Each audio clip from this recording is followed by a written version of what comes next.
So starting this video off, I think it's pretty apparent that there's going to be spoilers because this video has been influenced, and here we go, we're about to spoil. So Vegeta fights Jiren and makes Jiren sweat. And the question everyone has been wondering is, why did this happen? Why is Vegeta so powerful?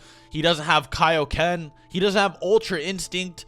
Why is he pushing Jiren to this level? Why is Vegeta so confident in taking on Jiren despite seeing him take on Ultra Instinct Goku? Why is Vegeta so reluctant to help Goku? Does he think he could take on Jiren by himself? And I sort of wanted to touch up on those questions because obviously a lot of people have been kind of getting upset and some people are extremely excited, and I myself am extremely excited. I love it when Vegeta is finally made like relevant in scenarios because Vegeta all throughout Dragon Ball has not really been a rival for Goku. He considers Goku his rival, however, Goku never really saw him in that same respect throughout most of the series. For the most part, Vegeta was given sort of a Yamcha treatment. He had a huge battle where he fought Goku. He was seen as formidable, he was powerful, Goku was hyping him up, and then suddenly, he just started getting slapped around to hype characters up. He would have a really powerful moment, and then he would just get knocked out of the ring. And that was generally how he was treated all throughout Dragon Ball. And then in Dragon Ball Super, he finally actually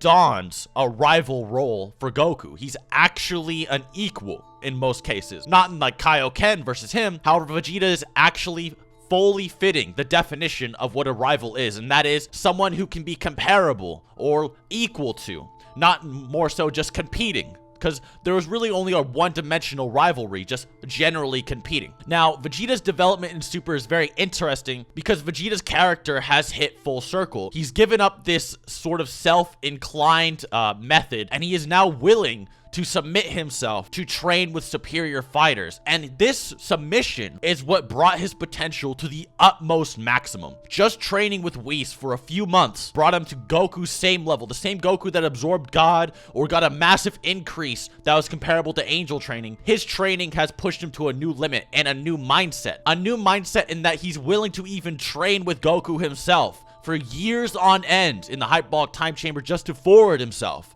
and even acknowledges this versus Frieza. This only more so made Vegeta an equal to Goku. This is what fully made him a rival. And honestly, I actually like the dynamic much more. However, Vegeta, in some cases, still has a kind of a bad showing of feats for most part. I mean, and for the most part, Vegeta, he still loses to hype up a villain. However, it makes more sense. So, for example, Goku loses basically to Frieza, and then Vegeta comes in and beats him.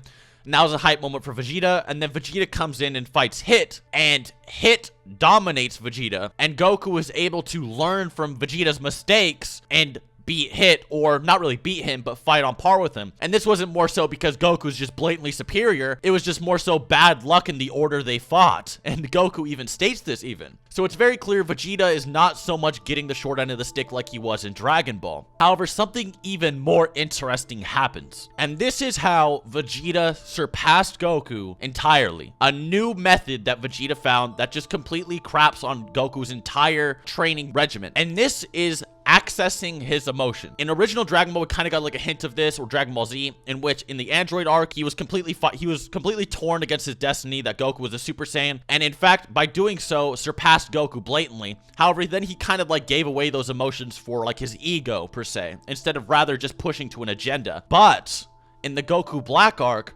Vegeta finds a training method that puts Goku's to shame. And this is shown because Goku, even when enraged versus Goku Black adapts and just casually craps on Goku with like this needler rifle. And Vegeta, by accessing his anger for months on end in the Hyperbolic Time Chamber, was capable of surpassing Goku Black and Goku completely and utterly. Next, you have Goku says, I'm gonna go off to train with Whis. And Vegeta, and then he says, if you don't come with me, I might surpass you.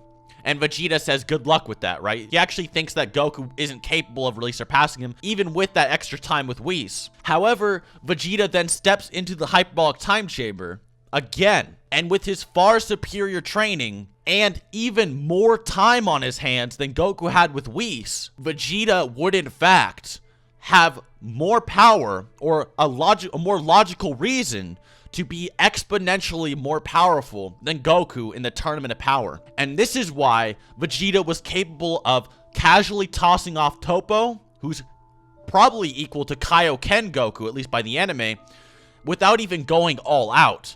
He then fights Jiren without Kaioken or Ultra Instinct either, and Jiren is forced into a sweat. So, more so, this isn't bad writing. This is actually a form of good writing. Goku simply hasn't awakened that sort of training regimen that Vegeta has, and when you have rivals, rivals should have different powers. It's kind of weird when you have like the Saiyan dynamic where everyone just kind of has similar powers to each other. So Vegeta just overall having a superior base form would make a lot more sense in a rivalry dynamic and in a writing standpoint, in which Goku kind of surpasses that with Ultra Instinct. Anyways, guys, I hope you enjoyed the video. I hope you guys understand where I'm coming from with Vegeta, why it's not really far-fetched for him to be like that. His potential is so insane, he hit God tier with just a few months of training, so there's no reason with this advanced anger training that Goku Black even respects that he couldn't reach the same levels. So anyway, till next time.